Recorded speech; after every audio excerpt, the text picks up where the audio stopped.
Seja bem-vindo a mais um programa Legal Talks. Meu nome é Thomas Lau, presidente do Ibrachina e da Sebra-ONU. No programa de hoje, vamos falar sobre propaganda eleitoral na internet. Nosso convidado é Carlos Mário Veloso Filho, ministro do TSE. Também sou coordenador deste programa com os doutores Guilherme Caputo Bastos, ministro do TST, e Paulo Feus, professor da PUC São Paulo. O Legal Talks promove análises sobre as decisões dos tribunais superiores e também debates jurídicos de grande relevância. O programa é uma realização do Ibrachina, da APEC e da Sebra-ONU. Inscreva-se em nosso canal e ative as notificações para ficar atualizado com nossos programas. Acompanhe agora a entrevista completa. Dou as boas-vindas para mais um programa Legal Talks.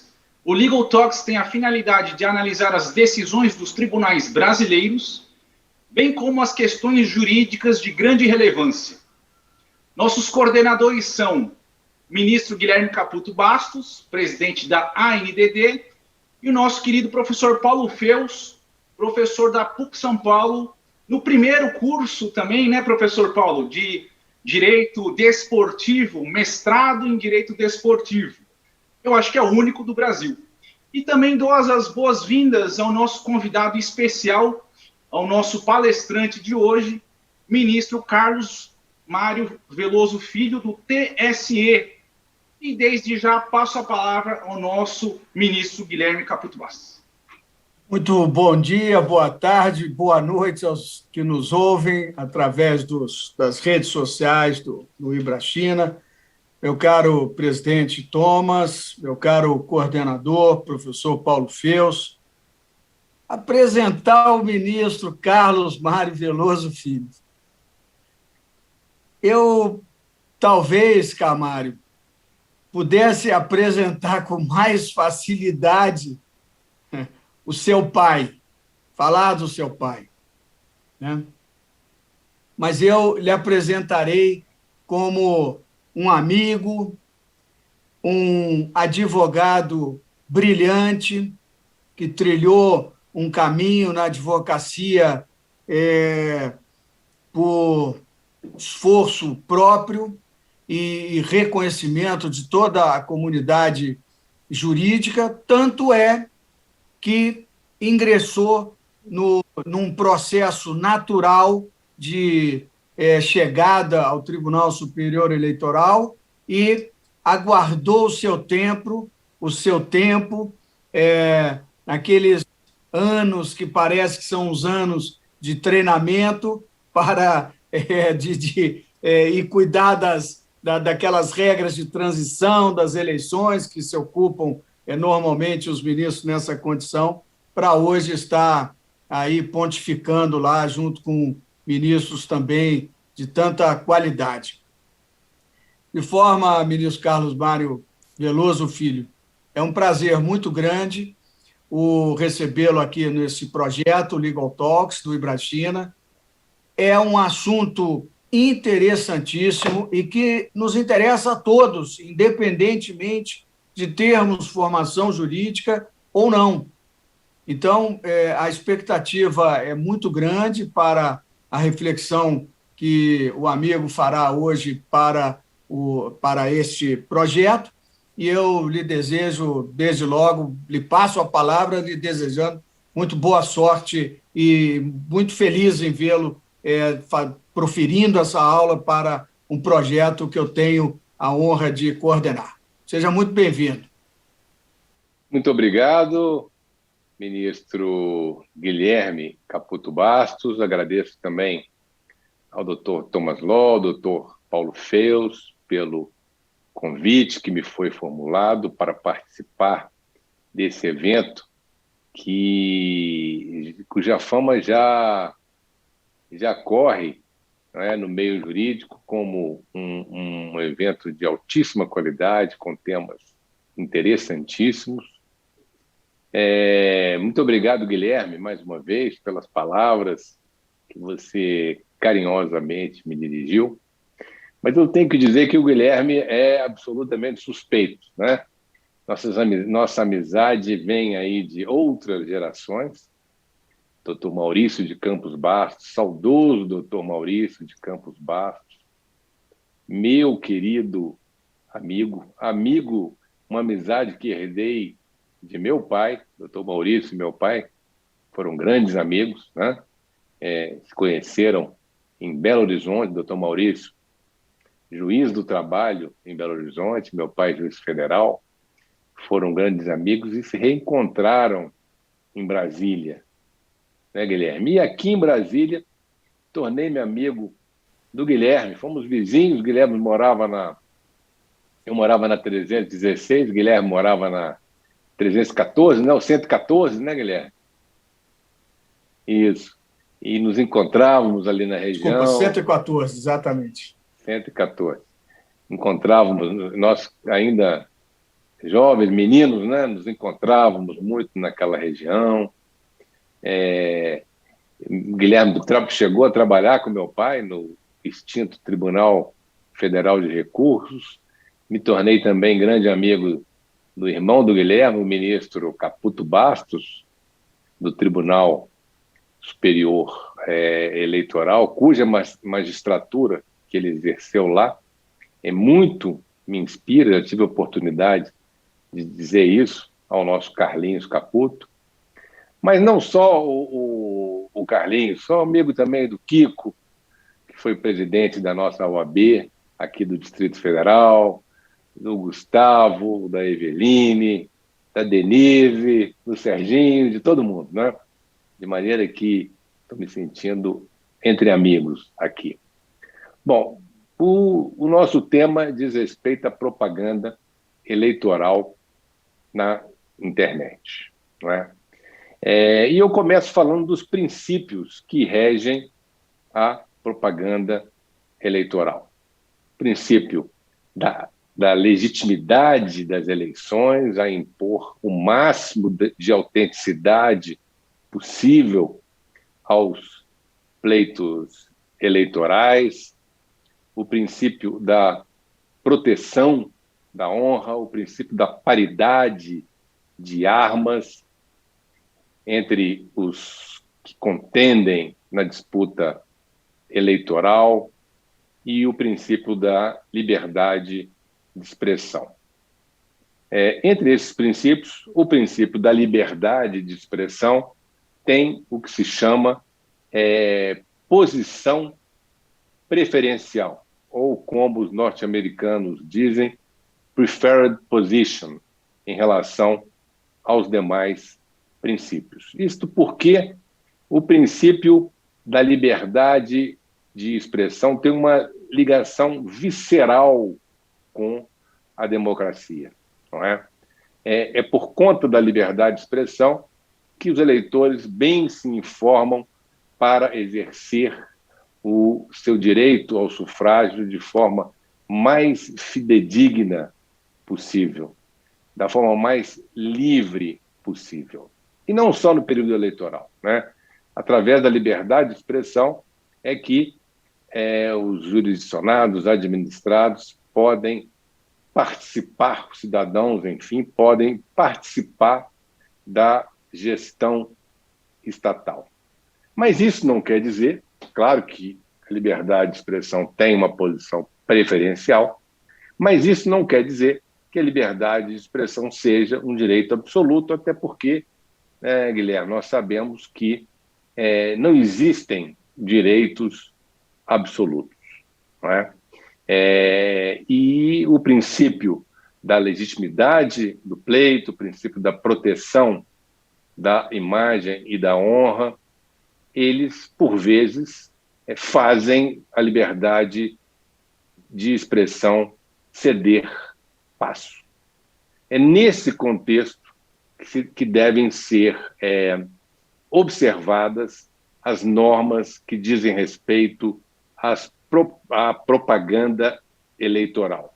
E, mais especificamente, que é o tema da nossa conversa de hoje, a propaganda eleitoral na internet. Entrando, então, já no tema específico da nossa tarde, eu começo a dizer que a regulamentação da propaganda da internet, eleitoral na internet, ela foi inserida no ordenamento jurídico pela Lei 12.034 de 2009, que inseriu na Lei 9504 de 97, a chamada Lei das Eleições, os artigos 54A a 54I, que exatamente disciplinam a propaganda eleitoral na internet.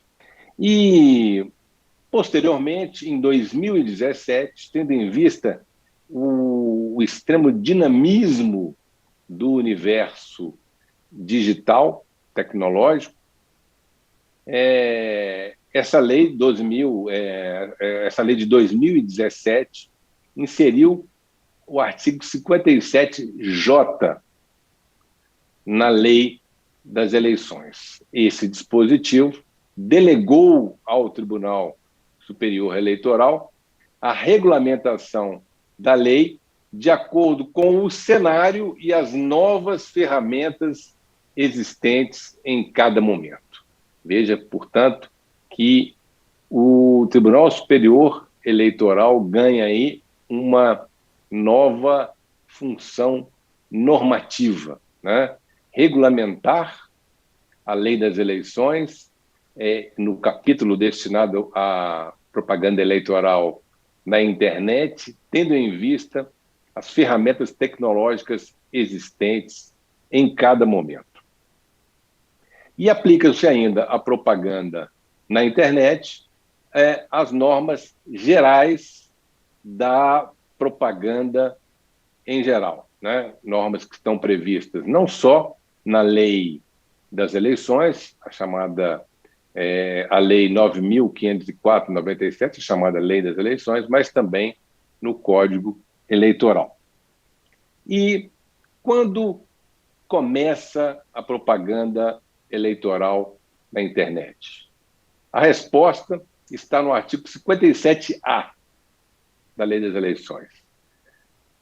A propaganda eleitoral na internet está autorizada a partir do dia 16 de agosto. Aliás, como toda a propaganda eleitoral, ela tem início no dia 16 de agosto, um dia depois da expiração do prazo para os pedidos de registro de candidatura. A partir desta data está autorizada a propaganda em geral e também a propaganda na internet. O termo final diz o artigo 240 do Código Eleitoral que, desde 48 horas antes da eleição até 24 horas depois, não pode haver propaganda eleitoral. Porém, a lei que já citei aqui, 12.034, dispôs que esse dispositivo do Código Eleitoral não se aplica para a propaganda na internet. Portanto, essa proibição, desde 48 horas antes até 24 horas depois, não se aplica à internet. Muito embora, né, o artigo 39, parágrafo 5º da Lei das Eleições, prescreva ser crime o impulsionamento de conteúdo no dia da eleição. Não pode haver impulsionamento de conteúdo no dia da eleição. Impulsionamento, todos sabem, é aquele mecanismo vendido pelo provedor de internet para potencializar o alcance das publicações na internet. No dia da eleição não pode haver impulsionamento. E no dia da eleição não pode também haver publicação de conteúdo novo, mas pode ser mantido o conteúdo publicado até a véspera da eleição. Veja que a lei trata de forma diferente a propaganda no rádio, na televisão e na imprensa escrita em relação, né, a propaganda na internet. A propaganda na internet, ela se dá através dos sites dos candidatos, dos partidos e das coligações, sendo certo que estes sites pertencentes aos candidatos, partidos, coligações, eles devem estar hospedados em provedores de internet estabelecidos no país. Isso para viabilizar o controle pela Justiça Eleitoral da propaganda realizada nos sites dos candidatos e partidos. Veja, se o provedor de internet não estiver estabelecido no país, isso inviabilizaria o cumprimento de ordens, por exemplo, da Justiça Eleitoral ordens destinadas aos provedores. Isso é uma norma fundamental. Os sites dos partidos, coligações e candidatos devem estar hospedados em provedores estabelecidos no país. A propaganda pode ser feita ainda nos blogs, nas redes sociais, por mensagens eletrônicas e por mensagens instantâneas. Blogs constituem uma espécie de sites, né? As redes sociais são Facebook, Instagram, Twitter, TikTok e essas outras aí que são conhecidas de todos, né? A propaganda nos blogs, nas redes sociais, por mensagens eletrônicas, que são os e-mails, e por mensagens instantâneas, que são o WhatsApp, Direct do Instagram, o Messenger do Facebook, Telegram, propaganda, então, repetindo, nos blogs e redes sociais, por mensagens eletrônicas, que são os e-mails, e por mensagens instantâneas, essa propaganda pode ser feita pelos partidos, coligações e candidatos, e ainda por pessoas naturais. Pessoas naturais são os cidadãos, né? O eleitor, o internauta, de uma maneira geral. Pessoa jurídica não pode fazer propaganda na internet. As mensagens eletrônicas, que são os e-mails, elas só podem ser enviadas, né, pelos candidatos e partidos para endereços constantes de cadastros constituídos gratuitamente pelos candidatos e partidos, certo? Não pode haver compra de cadastro de endereço eletrônico. Esses endereços, eles devem ser obtidos, então, gratuitamente e com o consentimento dos destinatários. E deve haver, necessariamente, essas mensagens têm que ter um mecanismo de descadastramento pelo destinatário. Da mesma forma, as chamadas mensagens instantâneas, elas têm que ter também mecanismo de descadastramento, e aqui há uma proibição muito importante. É absolutamente proibido o disparo em massa de mensagens instantâneas.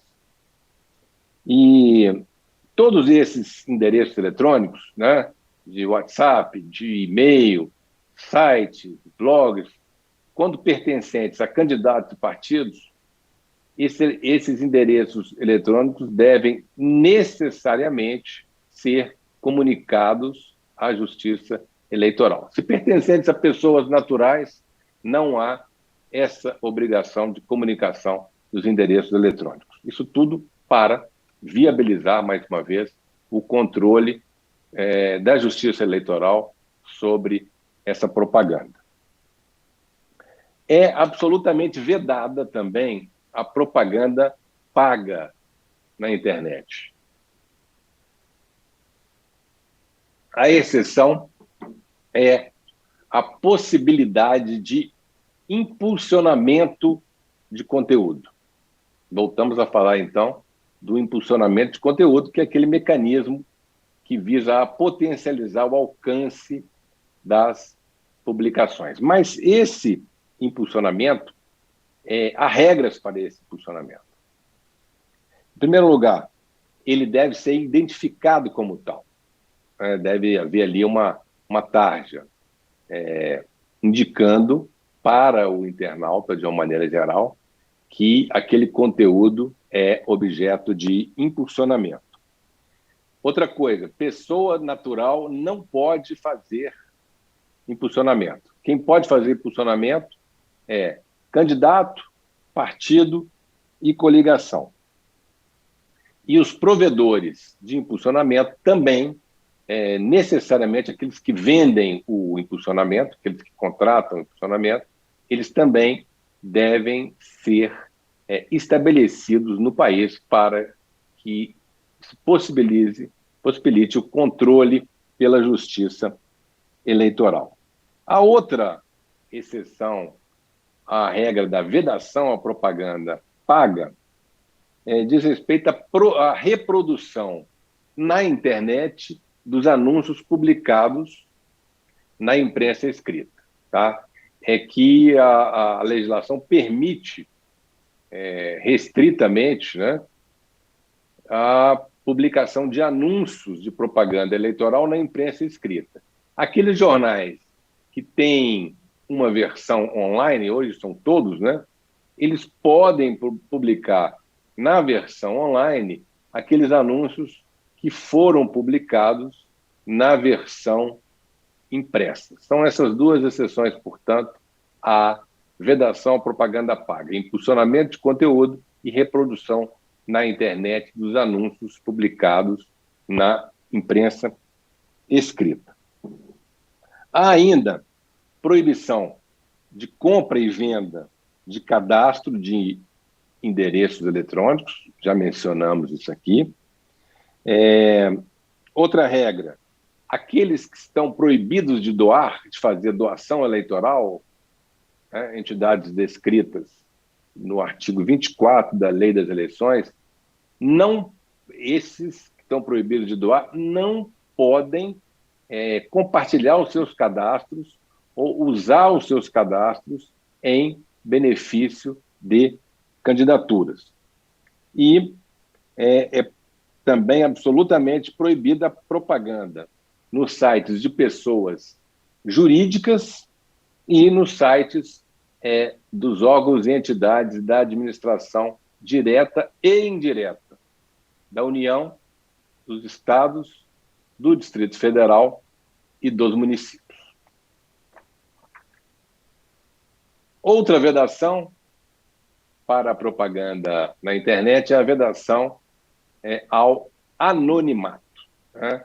A própria Constituição Federal, no artigo 5º, inciso 4º, ao assegurar a liberdade de expressão, ela veda o anonimato. Né? E, fiel a esse dispositivo constitucional, o artigo 57D da Lei das Eleições proíbe o anonimato na internet. E há ainda proibição para uso de cadastro de usuário para falsear a identidade e a vedação da propaganda feita com atribuição da autoria a terceiros. Há também expressa proibição nesse sentido. Vejam, portanto, que a lei é muito preocupada, extremamente preocupada com a identificação do autor das publicações de conteúdo eleitoral na internet, exatamente para viabilizar o controle da justiça eleitoral. Esses são os limites formais, né, da propaganda na internet. Mas há também limitações quanto ao teor da propaganda, quanto ao conteúdo da propaganda. Primeira limitação: a lei veda o impulsionamento de propaganda negativa. Só se pode impulsionar a propaganda positiva, aquela que ressalta as qualidades do candidato. Não se pode impulsionar a propaganda que registra os defeitos dos adversários. Há muitos autores que criticam essa regra, ao fundamento de que é uma limitação inconstitucional, porque é violadora do princípio da liberdade de expressão. E também ao fundamento de que, quando se faz uma propaganda ressaltando os defeitos do adversário, está se permitindo ao eleitor conhecer esses defeitos. Está se permitindo ao eleitor formar a sua convicção para exercer um voto consciente, né? E um voto tendo em vista informações sobre defeitos dos candidatos. São críticas que se fazem a essa proibição ao impulsionamento de conteúdo negativo na internet. Mas o fato é que, até o momento, não se declarou a inconstitucionalidade do preceito que veda o impulsionamento de propaganda negativa na internet. Outra limitação quanto ao teor da propaganda na internet diz respeito à proibição de ataques e agressões a candidatos em sites e redes sociais, né? O impulsionamento você não pode fazer nem propaganda negativa, né? E mesmo o conteúdo não impulsionado, embora se possa fazer propaganda negativa, se possa formular críticas aos adversários, não pode haver ataques e agressões. Quando isso ocorre, o candidato ofendido pode, inclusive, pedir remoção de conteúdo e direito de resposta.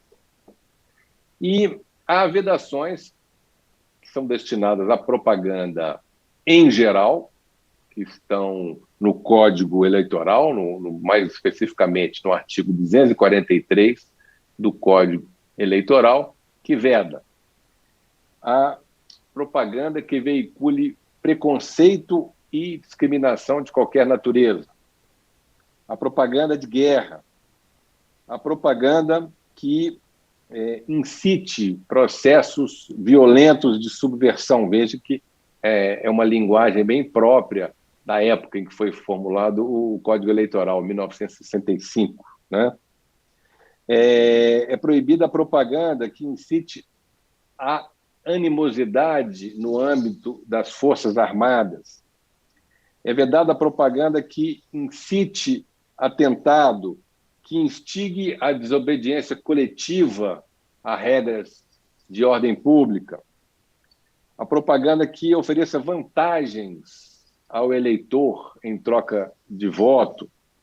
E a propaganda que calunie, difame ou injurie candidatos e partidos.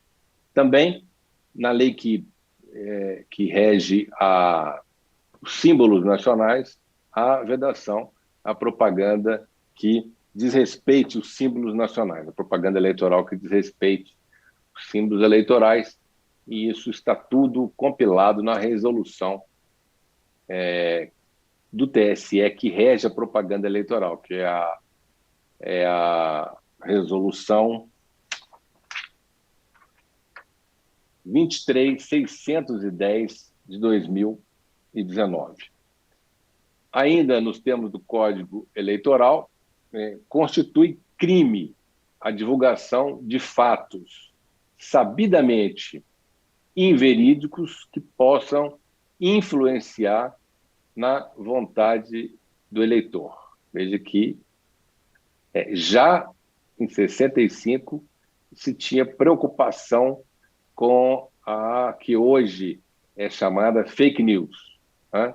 Quer dizer, constitui crime, nos termos do Código Eleitoral, a veiculação de fatos sabidamente inverídicos que possam influenciar na eleição. Há no Código Eleitoral ainda a previsão dos crimes de calúnia, difamação e injúria eleitoral no âmbito das eleições. São crimes específicos para a propaganda eleitoral. E há também no Código Eleitoral a previsão do crime de propaganda em idioma estrangeiro. Uma palavra agora para as sanções. Assim como há vedações, assim como há obrigações, como a lei prevê obrigações, ela prevê sanções para o descumprimento dessas obrigações. A sanção mais comum na propaganda eleitoral é a multa. São multas que variam entre 5 mil e 10 mil, às vezes entre 5 e 25 mil reais, entre 5 e 30 mil reais, e há também aquela multa de 100 reais por mensagem instantânea ou eletrônica enviada após o pedido de descadastramento feito pelo destinatário. São essas as multas previstas na lei das eleições. Critérios para dosificação dessas multas. Nós vemos que há um valor mínimo e um valor máximo. O juiz, na quantificação, na dosagem dessas multas, ele deve atender a critérios que estão previstos no artigo 124 da resolução que rege a propaganda eleitoral. São as seguintes as circunstâncias que devem ser levadas em consideração na dosificação da multa: condição econômica do infrator, gravidade do fato e a repercussão da infração. São essas três circunstâncias que devem ser levadas em consideração. Quais são os sujeitos passivos dessas multas?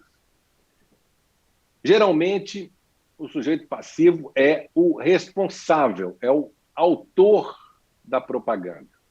Mas a aplicação da multa pode ser estendida ao candidato beneficiário se ficar demonstrado que o candidato tinha ciência daquela propaganda irregular.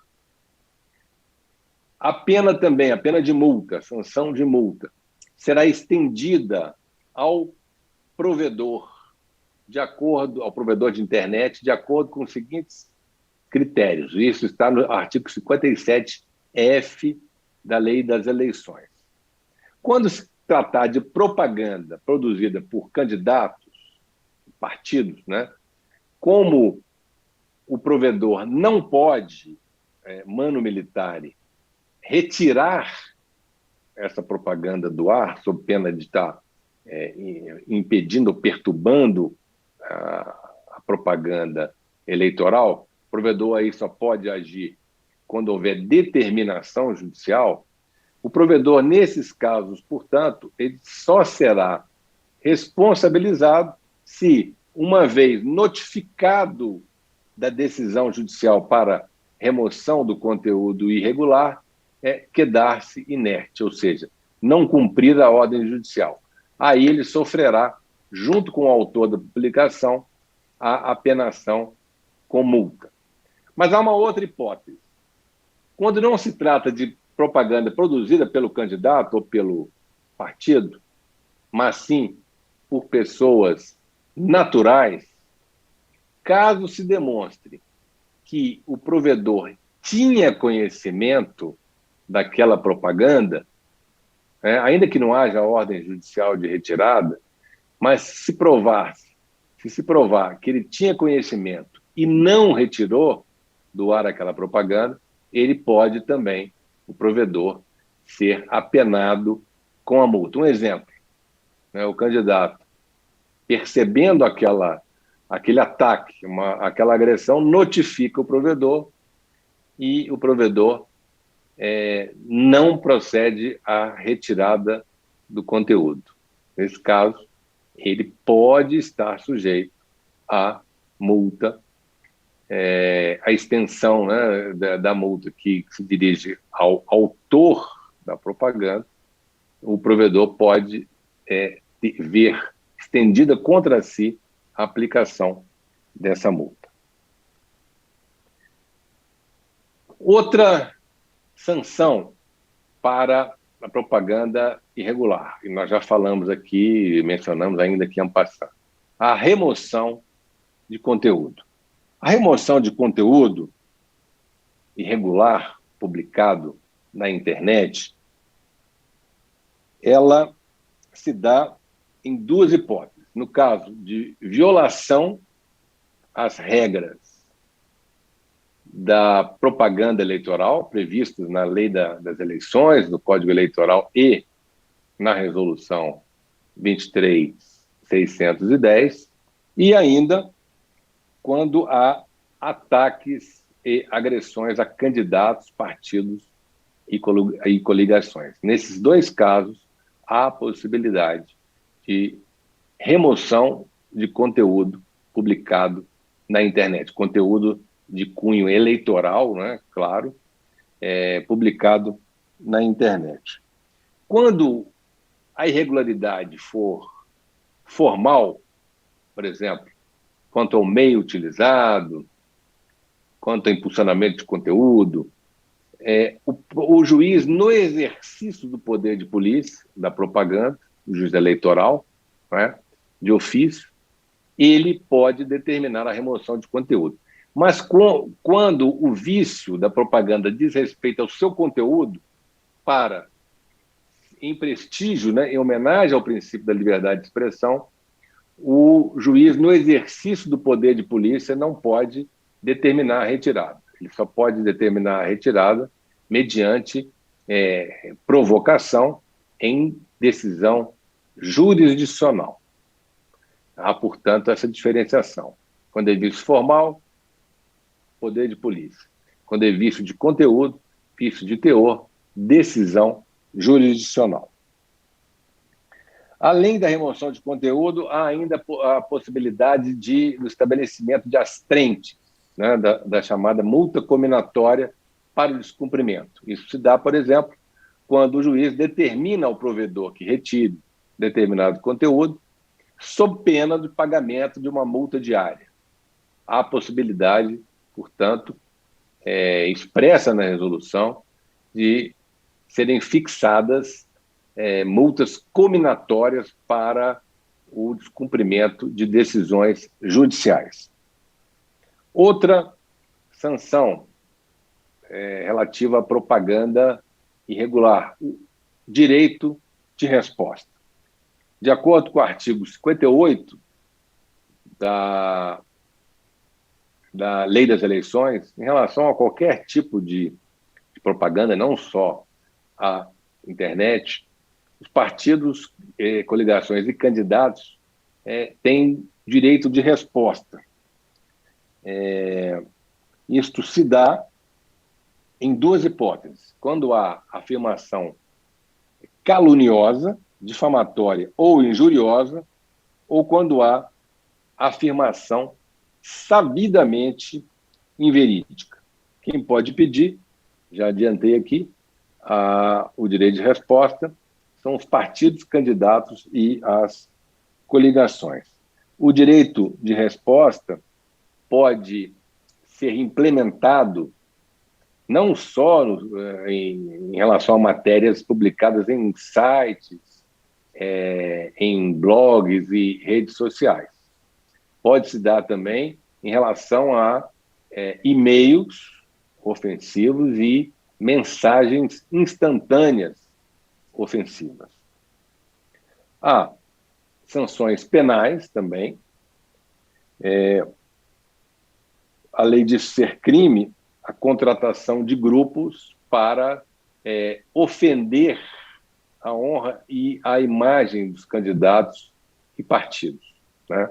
Incorre também em crime aqueles que são contratados para fazer essa ofensa ou depreciação da imagem de candidatos, partidos e coligações na internet. E, por último,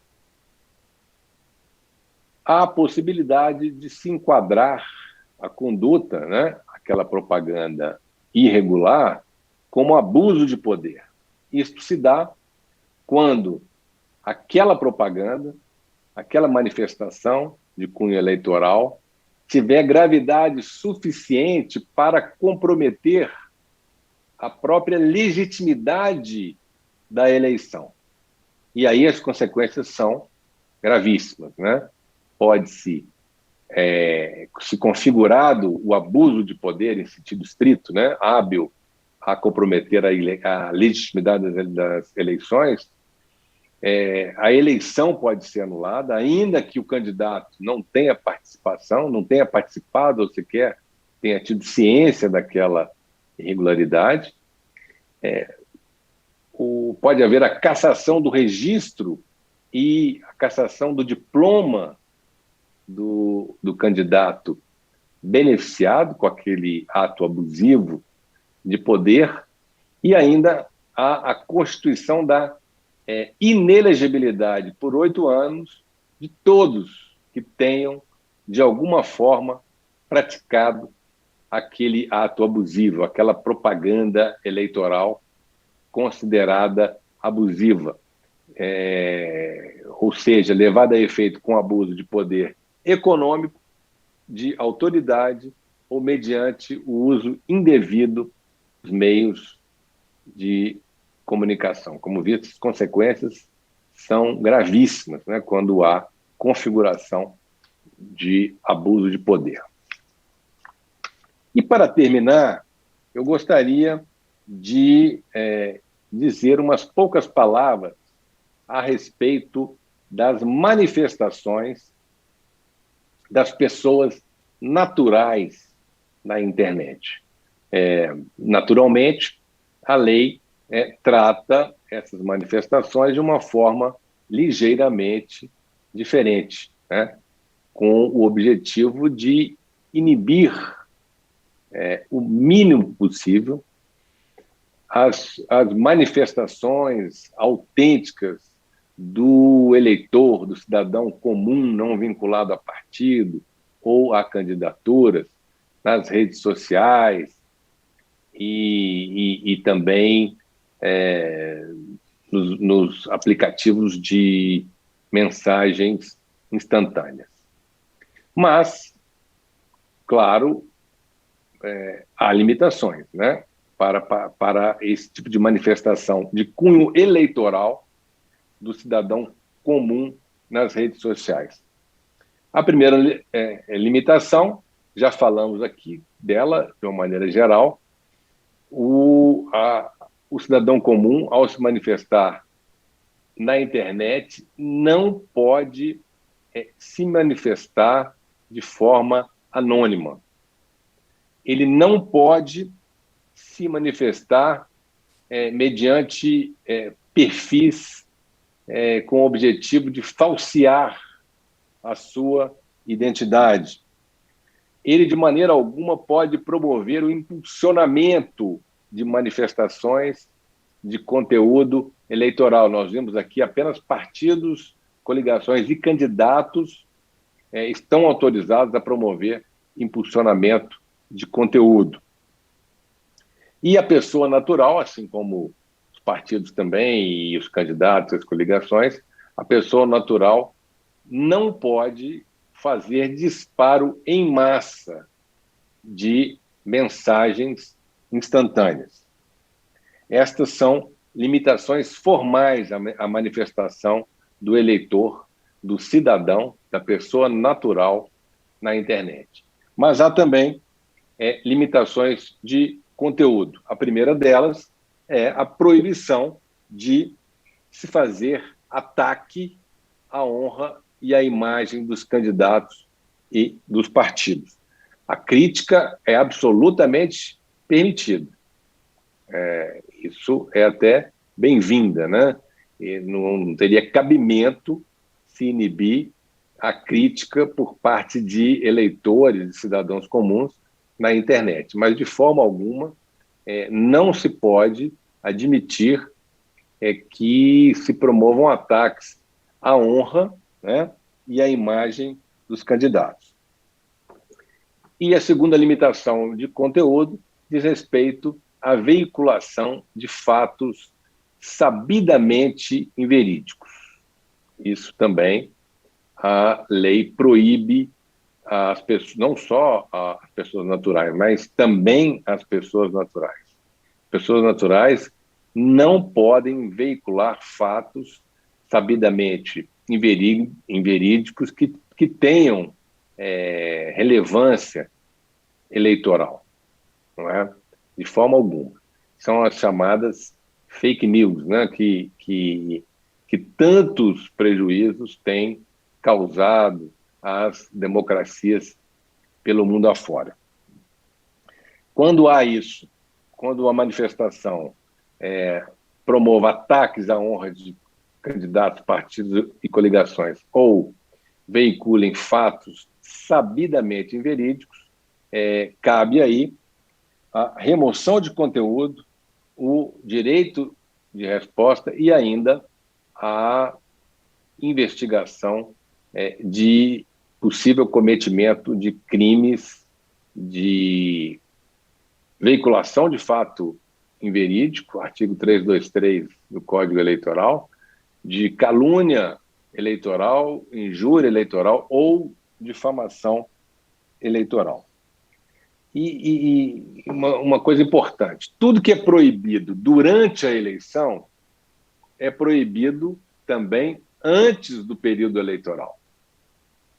Então, caso o eleitor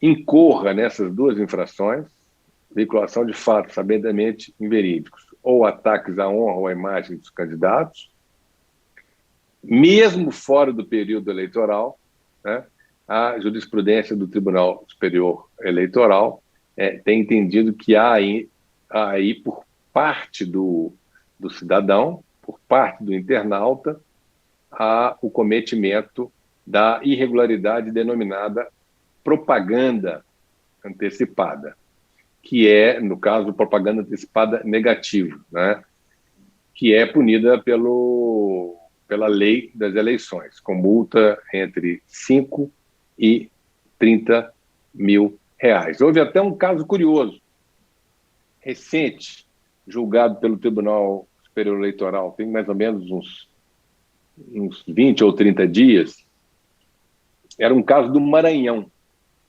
Um eleitor, não era nem um candidato, não era partido, nada disso.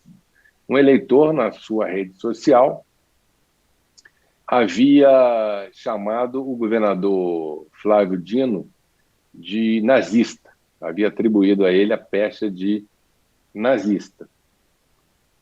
Isso um ano antes da eleição, né? Todos sabem que o governador Flávio Dino é candidato a algum cargo público quando terminar o seu mandato no ano que vem. O Tribunal Regional Eleitoral do Maranhão aplicou multa nesse internauta por ter chamado o governador de nazista.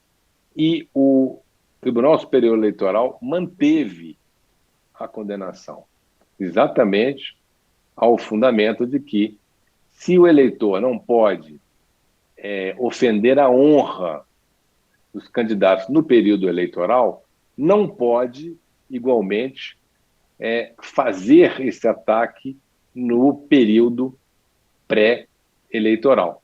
Houve divergência, o placar foi de 4-3, 3 ministros entendiam que não se deveria chegar tanto, né, à intervenção da justiça eleitoral nas redes sociais, até porque esses 3 ministros entendiam que seria muito difícil para a justiça eleitoral fazer esse controle, mas, tendo em vista até esse clima, né, de polarização, de muita agressividade nas redes sociais, o TSE manteve a condenação imposta pelo Tribunal do Maranhão, sinalizando aí para as eleições de 2022 que a Corte não irá tolerar ataques, agressões à honra dos candidatos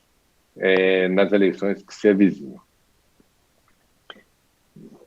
A jurisprudência do TSE, por outro lado, ela considera que são imunes ao controle da justiça eleitoral as mensagens, ainda que contenha propaganda irregular, né, as mensagens eletrônicas, e-mails, e as mensagens instantâneas trocadas consensualmente entre as pessoas, seja no privado, seja em grupos restritos.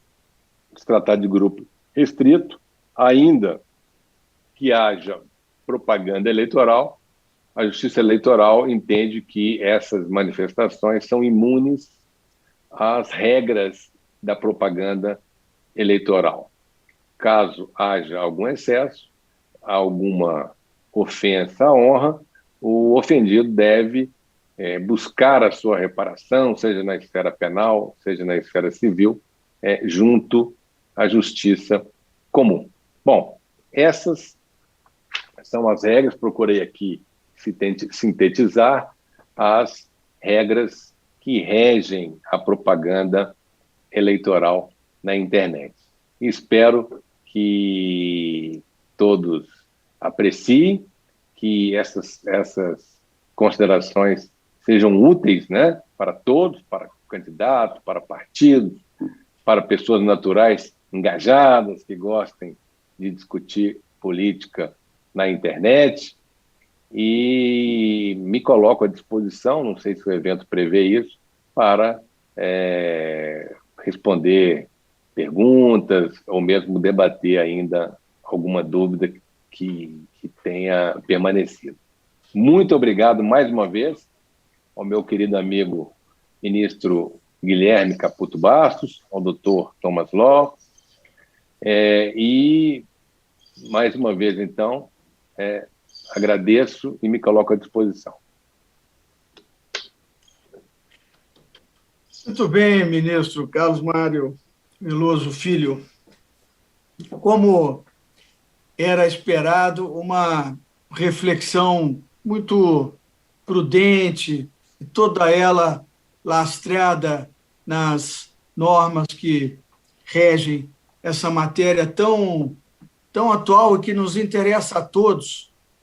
Eu ontem fiz um pedido ao presidente Thomas na exposição do ministro Otávio Noronha, e talvez faça o mesmo agora, porque esta sua reflexão, ela se dirige a todos os cidadãos.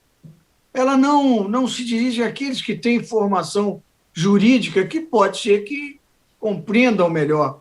Mas veja o alcance, por exemplo, de uma decisão dessa do Tribunal Superior Eleitoral, que, para já prevenir eventuais excessos de uma polarização mais acentuada entre candidatos, não se lançou sequer o processo e as coisas já estão polarizadas, já estão os prós e contras, né?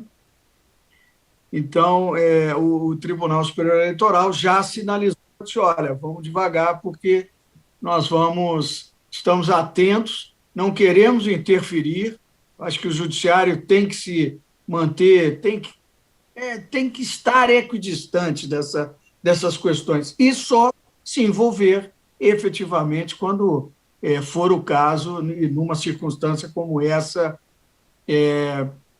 Eu, talvez, se estivesse lá, votaria com a corrente majoritária, se estivesse no Tribunal Superior Eleitoral. Entendo todas as razões da corrente minoritária, mas é uma boa oportunidade para sinalizar para eventos futuros. Então, eu possivelmente votaria, não sei se certo ou errado, não vou nem perguntar o voto de Vossa Excelência, mas eu talvez votaria.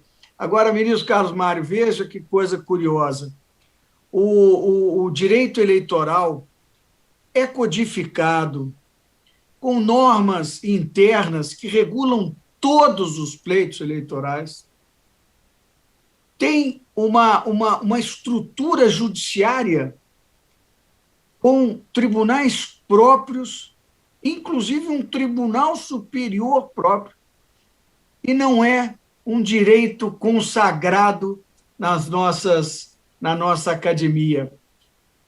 Nós sempre vemos mendigando para que seja oferecido como uma matéria opcional, aí depois se enquadra numa matéria obrigatória, mas aí sai na primeira reforma. Enfim, é uma curiosidade que eu acho assim tão grande, e vendo Vossa Excelência falar, é que a gente se convence mais ainda. É um direito com regras absolutamente próprias, inclusive nessa transversalidade entre ciências jurídicas. Vossa Excelência fez menção a questões administrativas, questões penais. Quizá amanhã tenhamos até alguma questão trabalhista, e por certo, que, né, nos pleitos eleitorais, com certeza tem. Com certeza. Então, olha, muito legal, muito bacana, parabéns, acho que atendeu plenamente o nosso objetivo. Evidentemente, o presidente Thomas gosta sempre de fazer algumas considerações, ouve sempre com muita atenção, embora a sua formação jurídica, como a minha, na área do direito do trabalho, o Thomas tem uma formação mais voltada para a área comercial, de arbitragem internacional e tal, mas somos do direito, né? E o direito nos permite participar de tudo com essa curiosidade que nos move no dia a dia. Parabéns, ministro Carlos Mário, parabéns. Eu vou passar a palavra ao presidente Thomas para eventual consideração. Obrigado, ministro Caputo. Quero agradecer ao nosso convidado especial, ministro Carlos Mário. E foi uma aula, porque essa área do direito eleitoral, que eu não sou muito familiar, você fez uma belíssima explanação, ministro. E o que eu mais gostei foi dessa decisão, né, desse tópico da propaganda antecipada. Eu acho que isso vai ajudar muito nossos telespectadores, inclusive ao cidadão comum, para que não se manifeste de forma anônima, né? São questões aí importantes para a nossa sociedade e, obviamente, ano que vem tem eleições, então está muito na prática essas questões eleitorais e essa polarização que o ministro Caputo falou também. Então, eu quero agradecer Vossa Excelência pela palestra de hoje e também, ministro Caputo, fazer um convite para o ministro para que no semestre que vem possamos tê-lo conosco também no nosso programa Legal Talks, na 3ª temporada. Com certeza, com o maior prazer. Isso mesmo, isso mesmo. É um projeto, ministro Carlos Mário, é um projeto que foi idealizado pelo presidente Thomas, e o objetivo maior é exatamente propiciar esse diálogo com a sociedade. O projeto, ele, numa primeira etapa, procurou focar mais nos ministros das Cortes Superiores e, olha, tem sido um tremendo sucesso, graças a Deus. Nós tínhamos como objetivo exatamente, né, trabalhar em cima de um projeto que fosse útil, né, que possibilitasse aos que acompanham as redes sociais do Instituto pudessem realmente se aproveitar daquelas reflexões, daquelas aulas, das palestras, né? E o retorno tem sido sensacional. Há uns dias atrás recebemos do presidente Thomas algumas informações alvissareiras, assim, que nos deixam felizes de saber que os nossos amigos ministros das Cortes Superiores têm assim, feito um trabalho tão útil, né? Que será utilizado não só para nós que temos formação jurídica e para tantos que nos assistem, mas para o cidadão comum também que acompanha esses trabalhos. Parabéns, ministro Carlos Mário. Muito obrigado. Obrigado, ministro. Eu que agradeço. Obrigado, ministro Carlos Mário Veloso. E mais uma vez, mais um programa Legal Talks. Declaro encerrado os trabalhos de hoje e nos acompanhe nas nossas páginas e redes sociais. Muito obrigado. Obrigado pela sua participação em nosso programa Legal Talks. Fique atento à programação e participe das próximas edições.